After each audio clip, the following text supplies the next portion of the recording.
اب میں دعوت دیتا ہوں اپنے استاد محترم مہمان خصوصی شیخ المشائخ حضرت مولانا شمس الرحمان عباسی صاحب دامت برکاتہم العالیہ کو کہ وہ اپنے قیمتی وقت میں سے وقت نکال کر یہاں تشریف لائے. ہم اس کا تہ دل سے ان کا شکریہ بھی ادا کرتے ہیں اور ان سے گزارش کرتے ہیں کہ اپنی قیمتی نصائح سے ہمارے دلوں کو مستفید فرمائیں.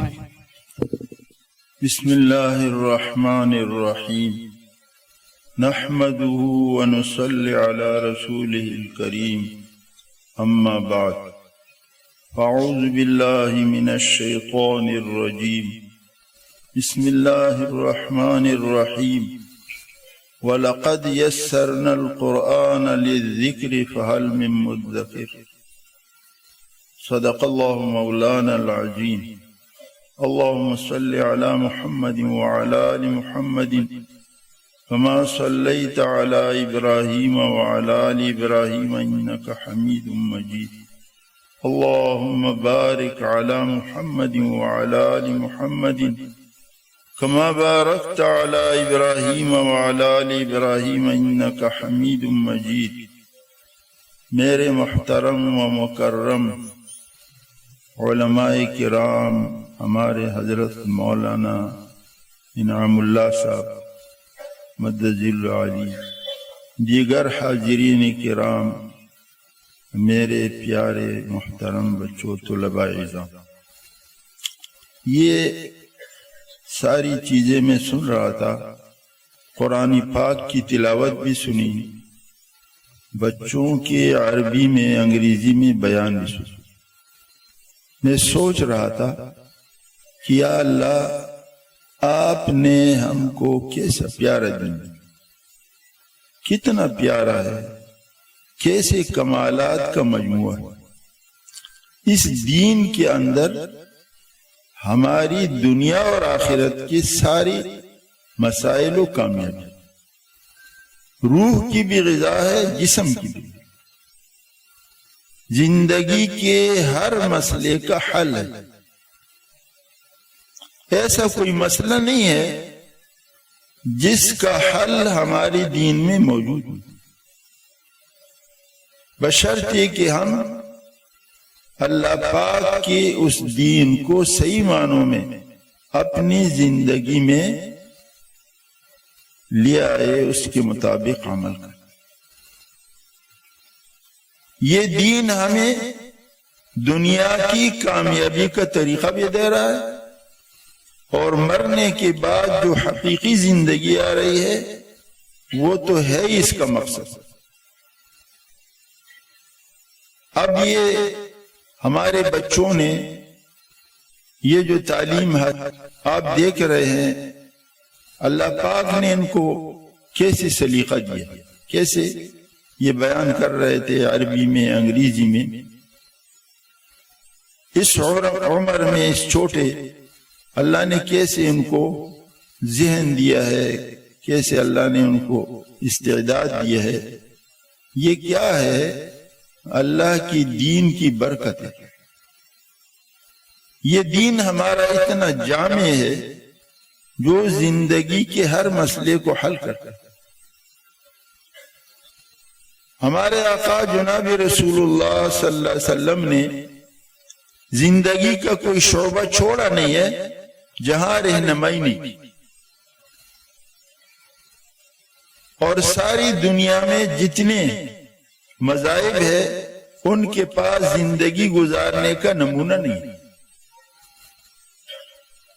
کامیابی تو اللہ کی دین میں ہے، پیغمبر علیہ السلام کی طریقے میں ہے. اب اس کے لیے نمونہ چاہیے، اور ان کے پاس نمونہ نہیں. کیوں؟ آج ان کے پاس اپنے پیغمبر کی دین کے تاریخ نہیں. نمونہ تو تب ہو گیا کہ آدمی کو پتہ ہونا کہ ہمارے پیغمبر علیہ السلام نے یہاں کیا ہدایت دی، یہاں کیا طریقہ اختیار کیا. اب پتہ ہی نہیں ہے. مثال کے طور پہ ایک چیز لے لیں، میں آپ کو بتاتا ہوں. زندگی اس وقت سب سے بنیادی چیز کیا ہے؟ نسل انسانی کا بقا کس پہ؟ انسان کا نسل کیسے باقی رہے گا دنیا میں؟ شادی کے ذریعے سے باقی رہے گا نا، اور کوئی طریقہ تو ہے نہیں. تو نمونہ چاہیے نا شادی کے لیے، کیسے گزارو گے، کیا طریقہ چاہیے، میاں بیوی کا کیا سلوک چاہیے، کیسے آپس میں کیا محبت، کیا سلوک. تو جہاں پیغمبر نے شادی ہی نہیں کی تو آپ کو نمونہ کہاں سے ملے؟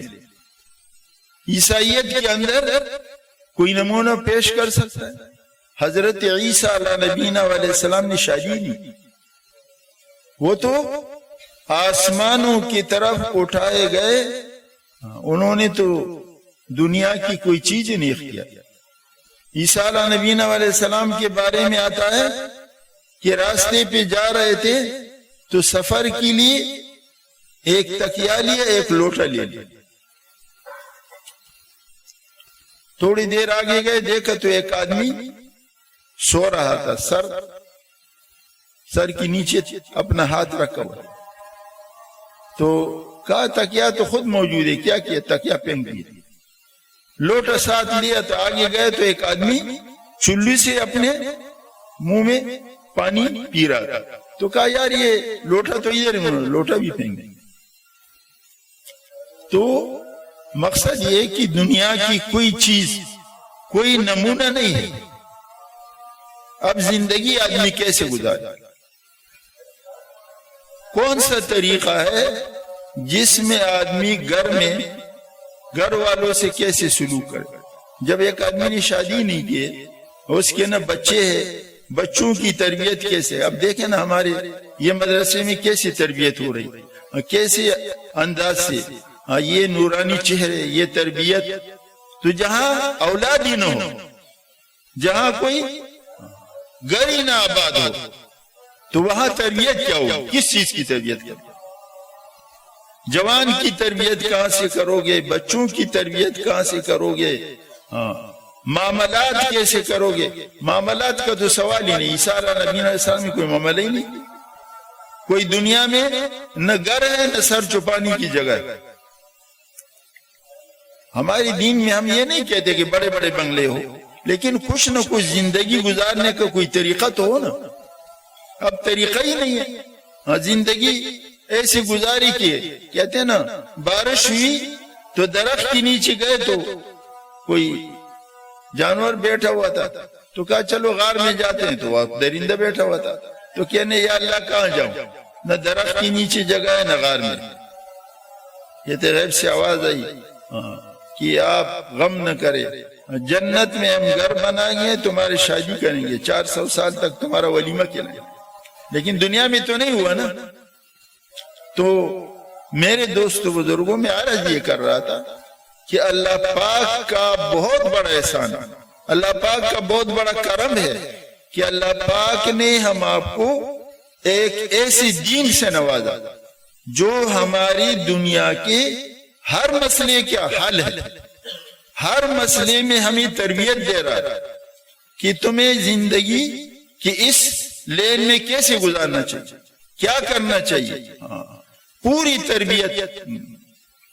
حضرت عمر رضی اللہ تعالیٰ عنہ کے بارے میں انگریز کہتے ہیں کہ اگر اس عمر رضی اللہ تعالیٰ عنہ کو 10 سال اور ملتے یا ایسا کوئی اور عمر مسلمانوں کو دوبارہ دور ملتا تو آج دنیا سے کفر کا نام و نشان ملتا.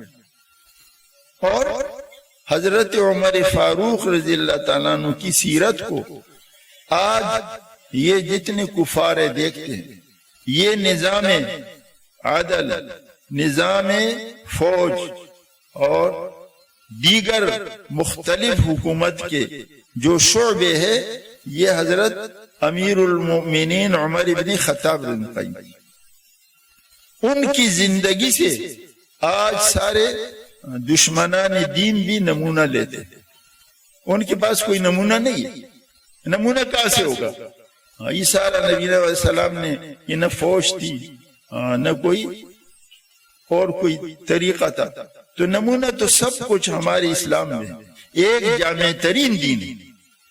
پھر عجیب ہے کہ اگر ہم زندگی اس کے مطابق گزاریں گے تو یہ ہمارے لیے دنیا کے مسئلے کا بھی حل ہے، دنیا میں بھی سکون دیتے اور آخرت میں تو ہے ہی۔ اب میں آپ کو ایک مسئلہ بتاتا ہوں، مسئلے کی طرف۔ اسلام میں، شریعت میں مولانا بیٹھے حکم ہے کہ آپ کھیتی، آپ کی کھیتی ہے، اس کھیتی کے اندر آپ نے پھل لگایا، اب ایک آدمی چاہتا ہے کہ یہ میں پھل خریدوں، تو شریعت کا مسئلہ یہ ہے کہ اس پھل کو پکنے سے پہلے بیچنا جائز نہیں، قبل البدو اس کو کہتے ہیں نا، پکنے سے پہلے پھل کو بیچنا جائز نہیں ہے۔ یہ بیچنا کیا ہے؟ حرام ہے، جائز نہیں ہے۔ کیوں ناجائز؟ ہمارے فقہا فرماتے ہیں کہ اسلام نے مسلمان کی کسی نقصان کے راستے کو بند کر دیا، جہاں ایک مسلمان کو نقصان ہو رہا ہے اس راستے کو بند کر دیا، کسی کی تکلیف، کسی کی مشقت کا راستہ اسلام نے نہیں چھوڑا۔ اس میں کیا ہے؟ پکنے سے پہلے کسی نہ کسی مسلمان کا نقصان۔ کیسے؟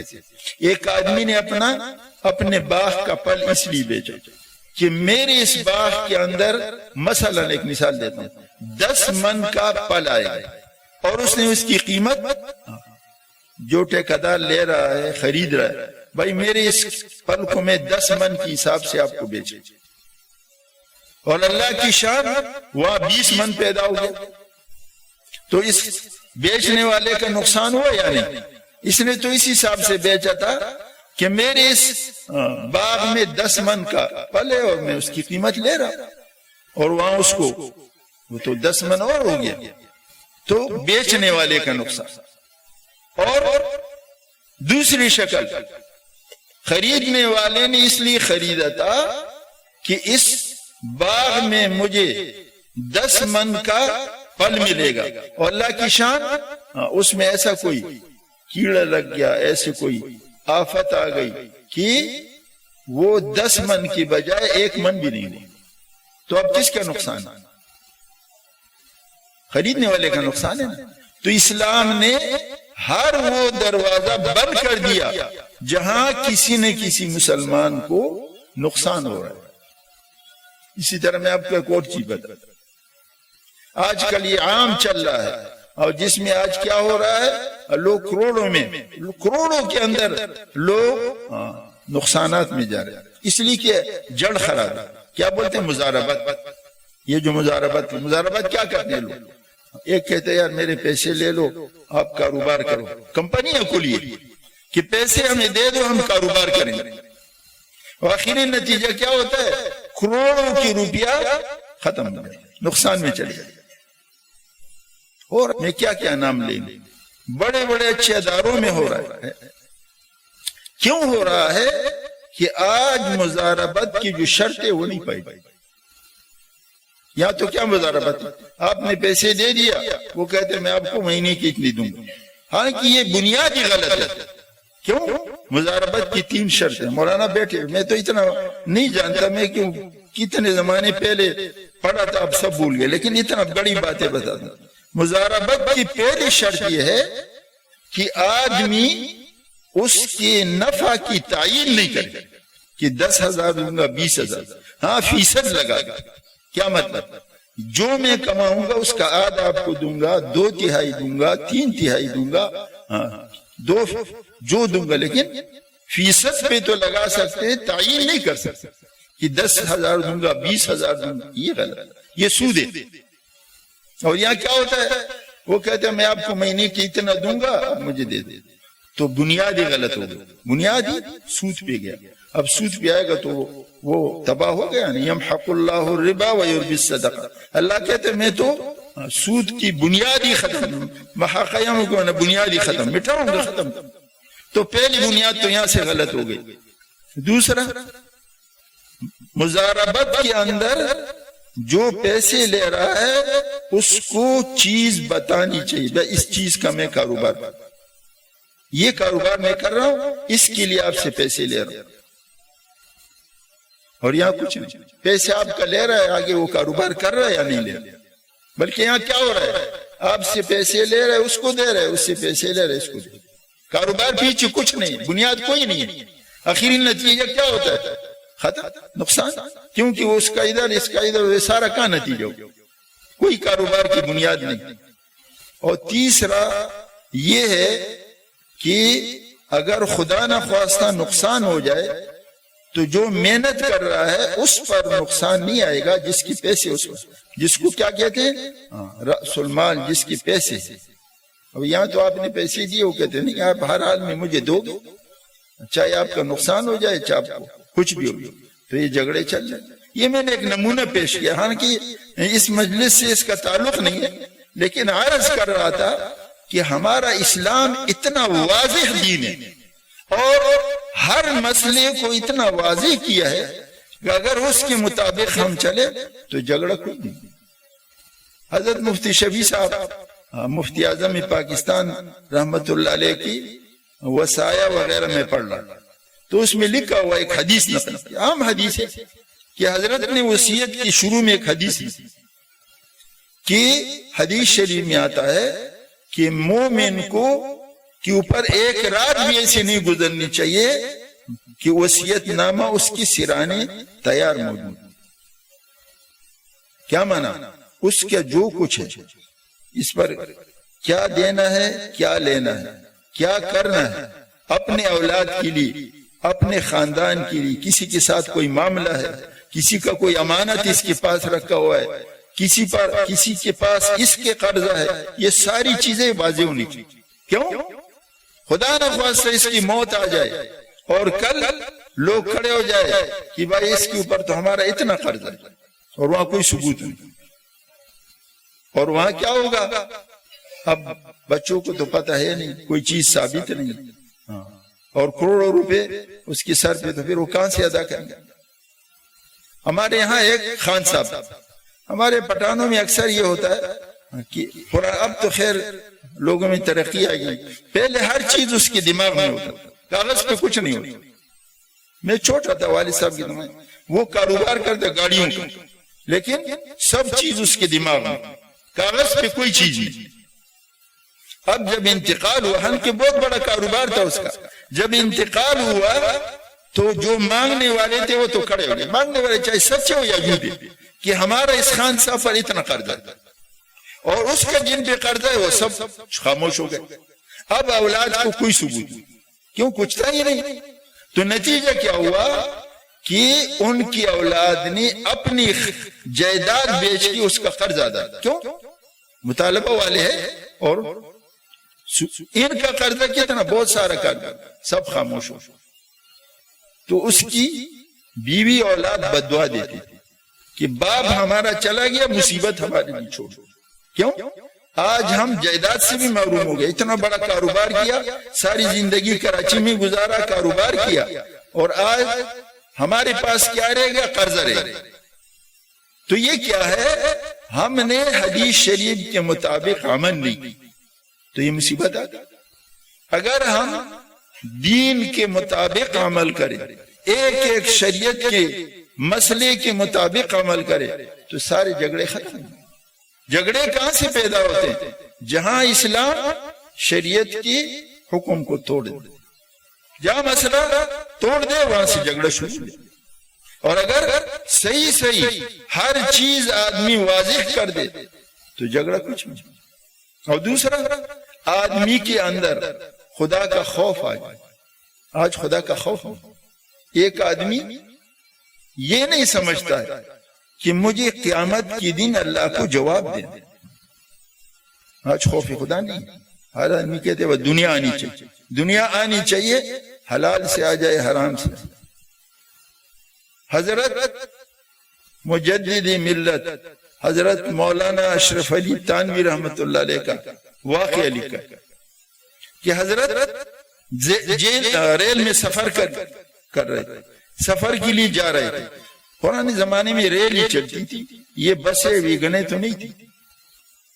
تو حضرت جب اسٹیشن پہ پہنچے تو آپ کو پتہ ہے جو لوگ ریل میں سفر کرتے ہیں اپنا سامان تولا اور پرچی لے لی. تھوڑی دیر کے بعد حضرت کا ایک متعلقین میں سے آیا اور گنے کا ایک گٹر لے کے آیا اور حضرت یہ آپ کے لیے لایا. تو حضرت تائمی رحمۃ اللہ فرمایا بھائی میں نے اپنا سامان تول لیا ہے, وہ پرچی لے لی اور یہ تو آپ بعد میں لائے تو میں کہاں سنبھال. تو سامنے بابو کھڑا تھا, ہندو بابو تھا, تو اللہ والوں کے چہرے پہ وہ جو انوارات ہے وہ ہر ایک کو نظر آئے, ہندو کو بھی مسلمان کو. تو اس نے حضرت کا چہرہ مبارک دیکھا, یہ تو کوئی بہت بڑا شخصیت ہے. تو اس نے کہا حضرت کوئی پرواہ نہیں, آپ رکھ دینا, آپ سے کوئی نہیں پوچھے.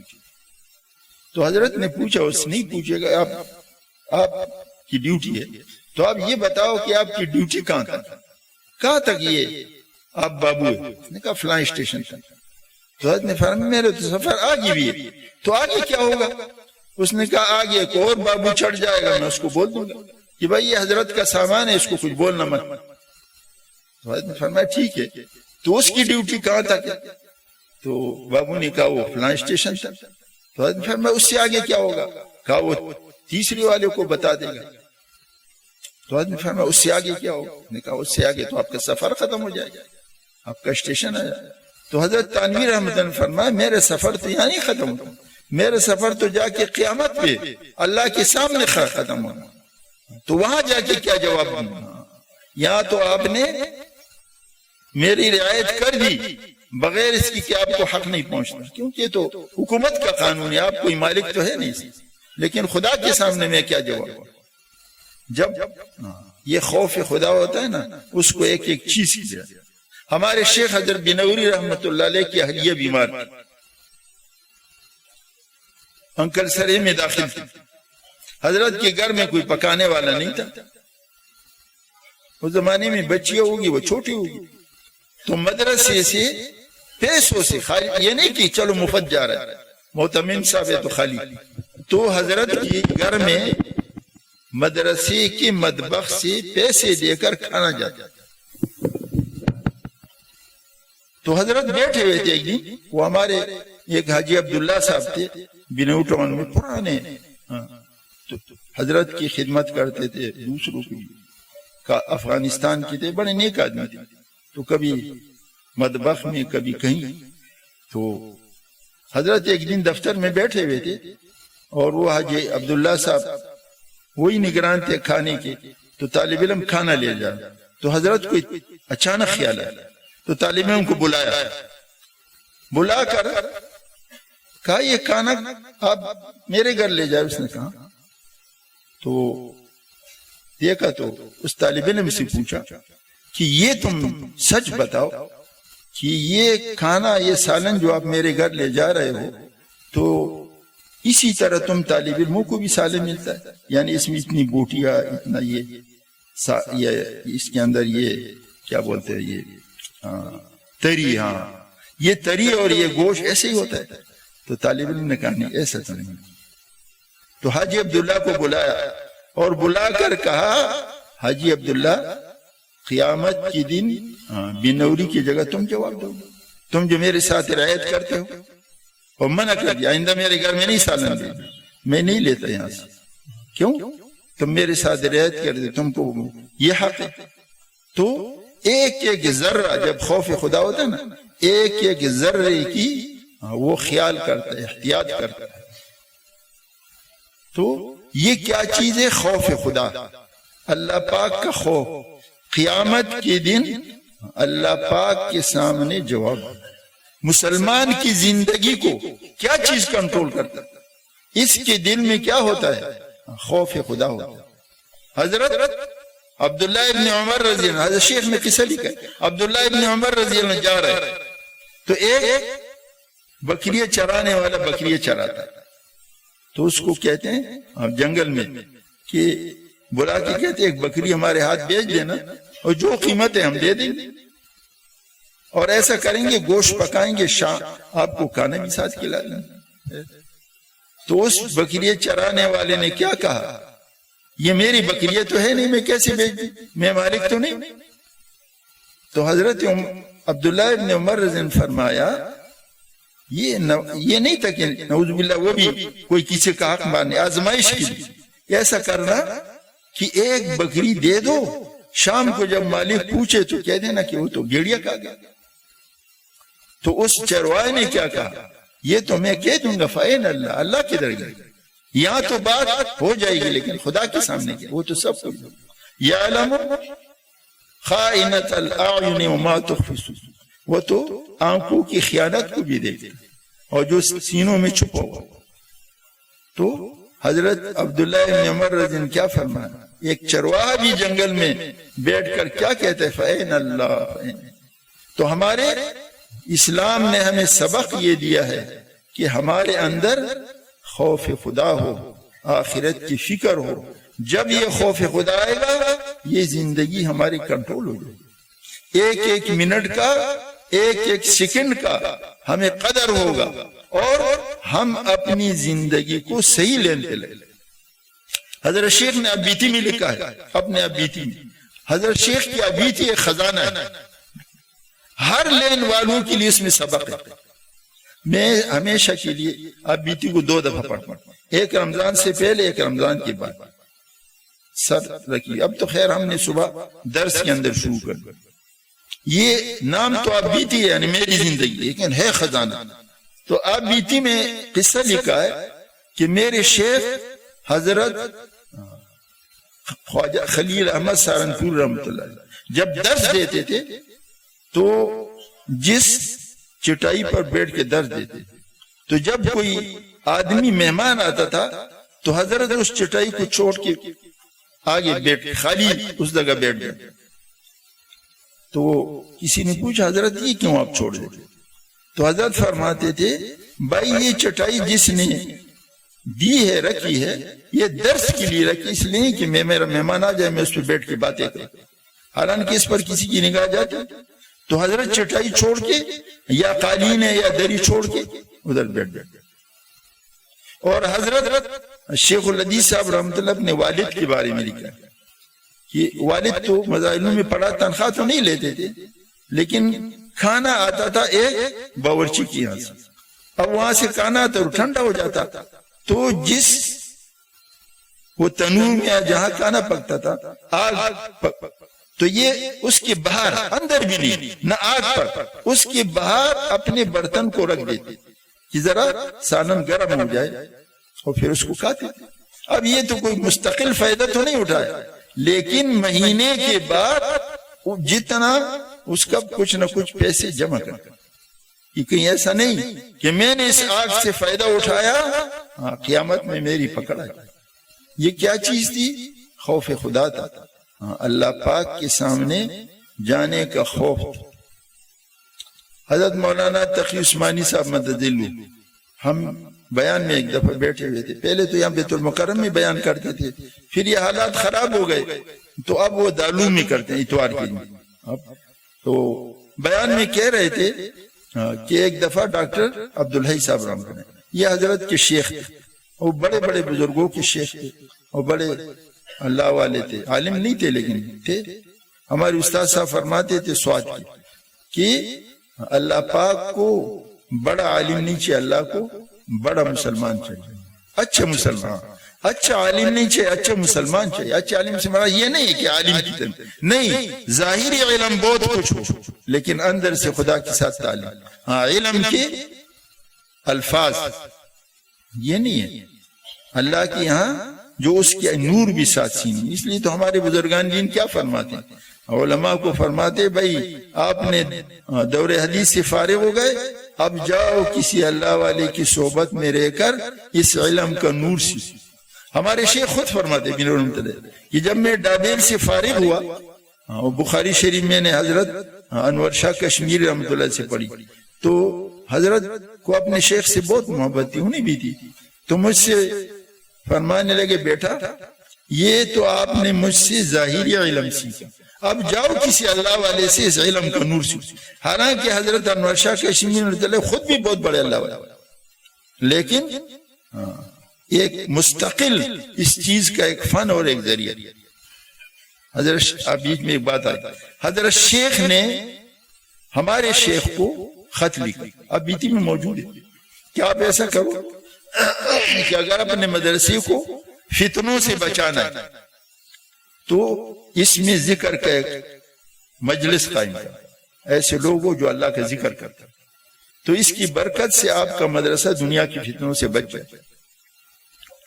تو حضرت نے ہمارے شیخ نے اس کا ایک جواب دیا، ایک یعنی اشکال ظاہر کیا کہ حضرت ہمارے یہاں طالب علم جو ہے قرآن یاد کرتے ہیں اور قاعدہ نورانی پڑھتے ہیں، نماز سیکھتے ہیں، تو حضرت یہ ذکر نہیں، قرآن پاک کو تو اللہ نے ذکر کر، تو حضرت شیخ نے اس کا جواب دیا کہ یہ ذکر ہے، اس کا انکار نہیں، لیکن یہ تو ایک لفظی اعتبار سے ذکر ہے، اور حقیقی ذکر ہوا ہے کہ ایک اللہ والا بیٹھ کے اور توجہ سے اللہ کا ذکر کرے۔ تو پھر حضرت نے لکھا کہ آپ اپنے یہاں قائم کرو تاکہ آپ کا مدرسہ فتنوں سے بچ جائے۔ تو اور حضرت مفتی شفیع صاحب رحمۃ اللہ علیہ یہ بیتی میں ساری چیزیں موجود ہیں کہ آپ بھی قائم کرو۔ تو حضرت اور ساتھ یہ بھی لکھا ہے کہ اپنے رسالے میں بھی اپنے انداز سے، کیونکہ میرا خط حضرت شیخ تو ہر بزرگ کو اپنا کچھ نظر نہیں آتا، میرا بے ربط خط ہوتا ہے، آپ ذرا ترتیب سے لکھ دو اور سب لوگوں کو، سارے مدارس والوں کو بتاتا۔ خیر انہوں نے تو اسی انداز سے لکھا۔ تو سب سے پہلے ہمارے بنیو ٹاؤن میں جو ذکر کا حلقہ شروع ہوا، جمعے کی دن ہوتا ہے، ابھی بھی ہوتا ہے، عصر سے مغرب جمعے کی دن مولانا یوسف الدینوی رحمۃ اللہ علیہ تھے، اور دارالعلوم میں تو کئی حلقے تھے، حضرت مولانا تقی عثمانی صاحب کا اتوار کو ہوتا تھا، مفتی عبدالرؤوف صاحب کا میرے خیال میں منگل کو ہوتا تھا، مولانا رفیع عثمانی صاحب کا بدھ کو ہوتا، یہ سارے حلقے ہوتے رہے۔ تو عرض یہ کر رہا تھا کہ ڈاکٹر عبدالحی صاحب کا قصہ سنا رہا، تو مولانا تقی عثمانی صاحب مجھے سنا رہے تھے کہ ڈاکٹر عبدالحی صاحب یہ سرپرست تھے دارالعلوم کے اور حضرت کے شیخ تھے، اور ان سے بیعت اس لیے کروایا تھا حضرت مفتی شفیع صاحب رحمۃ اللہ علیہ، دو وجہ سے، کہ ایک تو یہ وجہ تھی، حالانکہ ڈاکٹر عبدالحی صاحب عالم نہیں تھے لیکن تھے بہت بڑے عارف، حضرت نے لکھا دو وجہ سے، خود پتہ ہے، ایک اس وجہ سے کہ ہر عالم کے ذہن میں یہ ہوتا ہے نا کہ میں تو بہت بڑا ہوں، میں تو عالم ہوں۔ ہمارے استاد صاحب فرماتے تھے ہمیں، مولانا حمید صاحب بہت خوش مزاج کہ ہر مولوی کہتا ہے یہ آنے والا مجھے سلام کرے گا، میں نہیں کروں گا، حالانکہ اللہ کے بندے تم کرو گے تو زیادہ تمہیں ثواب ہے، لیکن وہ ثواب کو نہیں دے، کہتے ہیں میں تو عالم ہوں، میں کیوں سلام کروں، یہ مجھے کرے گا۔ خیر تو حضرت مفتی صاحب نے لکھا ایک تو اس لیے کہ یہ جو اس کے دماغ میں ایک بیٹھا ہوا ہے غرور تکبر، تو میں اس لیے ایک غیر عالم، اگرچہ غیر عالم ہے لیکن بہت بڑا عارف ہے، اس لیے ان سے بیعت کرا۔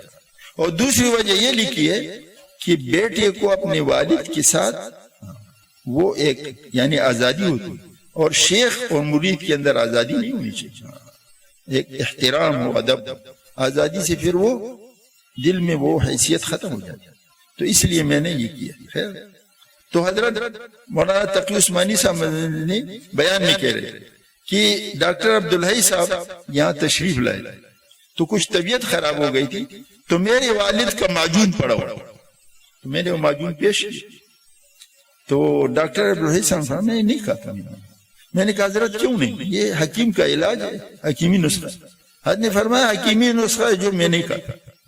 تو مولانا تقی عثمانی صاحب منظم فرمانے لگے میں سمجھ کیوں نہیں کہا، یہ اس لیے نہیں کہا رہا ہے کہ یہ تو میں نے جب کہا نا میرے والد صاحب کا، تو والد صاحب کا تو انتقال ہو گیا تھا، ڈاکٹر صاحب نے کہا یہ تو میراث ہے، جو بھی ہے چاہے ایک معجون کا ڈبیا ہے تو یہ تو میراث ہے، یہ تو سب کا حق ہے، میں کیسے کہوں؟ تو کہا میں سمجھ گیا، تو میں نے پھر ڈاکٹر صاحب رحمت اللہ علیہ سے وعدہ کی حضرت یہ میراث نہیں ہے، میں نے اپنے والد صاحب کی زندگی میں لیا تھا، پھر سب سے اجازت ملی، تو یہ میراث نہیں ہے، آپ اس کو کھاؤ۔ تو اللہ والے ایک ایک چیز کا لحاظ ہے، اور یہاں تو ہم کیا ہے کوئی دے دے تو ہم سے کھا جا، کسی کا بھی حق ہے، کون پوچھتا ہے؟ تو یہ کیا تھا، ایک ایک چیز کا لحاظ ہے، تو خیز عرض کر رہا تھا، ہمارے شیخ فرماتے ہیں جب میں فارغ ہوا ڈابیل سے تو مجھے کہا بیٹے اب جاؤ کسی اللہ والے کی صحبت میں، یہ جو تم نے میرے سے ظاہری علم حاصل کیا اس کا نور حاصل کیا۔ تو فرماتے ہیں میرے اس زمانے میں 3 خانقاہیں، ایک تانبون کی، ایک رائے پور کی، اور ایک حضرت مدنی یعنی دیوبند میں حضرت مولانا حسین احمد مدنی رحمۃ اللہ۔ میں نے استخارہ کیا تو تانبون کا نکلا۔ تو حضرت تانوی رحمۃ اللہ علیہ کا مزاج یہ تھا کہ وہاں خانقاہ میں بغیر اجازت کی کوئی جا نہیں سکتا، پہلے سے اجازت لینی پڑتی تھی، اور اگر اجازت مل جائے پھر آدمی جائے، اور نہیں ملے تو جا نہیں سکتا، نواب آ جائے کوئی بھی آ جائے۔ یہاں تک کہ حضرت شیخ نے لکھا ہے چتاری کا نواب آیا، بمعاپ نے فوج اور لشکر کی، مگر اجازت نہیں لی تھی۔ تانبون گیا، حضرت تانوی رحمۃ اللہ کسی نے بتایا نواب صاحب ہے، حضرت فرمایا نواب ہو جو بھی ہو، میری طرف سے اجازت نہیں، واپس چلے جائے۔ میری سے اس نے اجازت لی، بغیر اجازت کے کیسے آئے؟ تو نواب صاحب نے خط لی، حضرت مجھے غلطی ہو گئی، مجھے نہیں پتا تھا کہ یہاں اجازت لینی پڑی۔ تو حضرت تانوی رحمۃ اللہ نے فرمایا اللہ والوں کے پاس جاتے اور تم معلومات نہیں کرتے؟ نہیں، اجازت نہیں۔ تو وہ بیچارے نے دیکھا میرے ساتھ اتنی لشکر ہے اور اتنے لوگ آئے، واپس اپنے وہاں جاؤں گا تو یہ تو میرے لیے بڑی بے عزتی ہے۔ تو اس نے جا کر تانبون کی اسٹیشن پر خیمے لگائے اور باورچیوں کو بلایا اور کھانے اپنے فوج کے لیے اپنے لیے، اور روز خط بھیجتا تھا حضرت غلطی ہو گئی معاف کر دیں، اور کچھ نہیں بولتے۔ 1 ہفتے تک معافیا مانگتا رہا، اور پھر ہفتے کی بعد حضرت نہیں جاتی، ایسی تربیت دیں۔ تو میرے شیخ فرماتے ہیں میں نے خط لکھا کہ میں آپ کی خدمت میں آنا چاہتا ہوں۔ تو حضرت تانوی رحمۃ اللہ نے فرمایا کیوں آنا چاہتا؟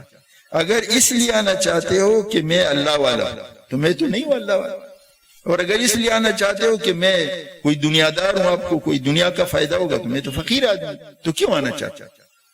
تو حضرت فرماتے جب خط آیا تو میں نے اس کا جواب دیا، ہمارے شیخ بھی تو اپنی جگہ علم کا سمند، حضرت فرماتے میں نے جواب دیا کہ حضرت یہ خط جو آپ نے بھیجا یہ آپ نے اپنے دماغ کی سمجھا، یعنی آپ کے دماغ میں آپ اپنے آپ کو بزرگ نہیں سمجھ، ہر اللہ والا نہیں سمجھ۔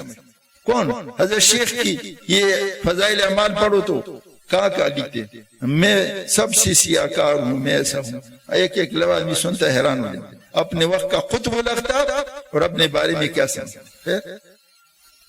تو حضرت نے فرماتے میں نے جواب دیا کہ یہ تو آپ نے اپنے ذہن سے لکھا ہے، اور آپ اپنے ذہن میں اپنے آپ کو بزرگ نہیں سمجھتے، لیکن میں آپ کے پاس اپنے ذہن سے آ رہا ہوں، اور میرے ذہن میں آپ بہت بڑے اللہ والے۔ تو کہتے جب خط گیا تو حضرت نے جواب بیا کہ خانہ آ جاؤ آپ کا گھر۔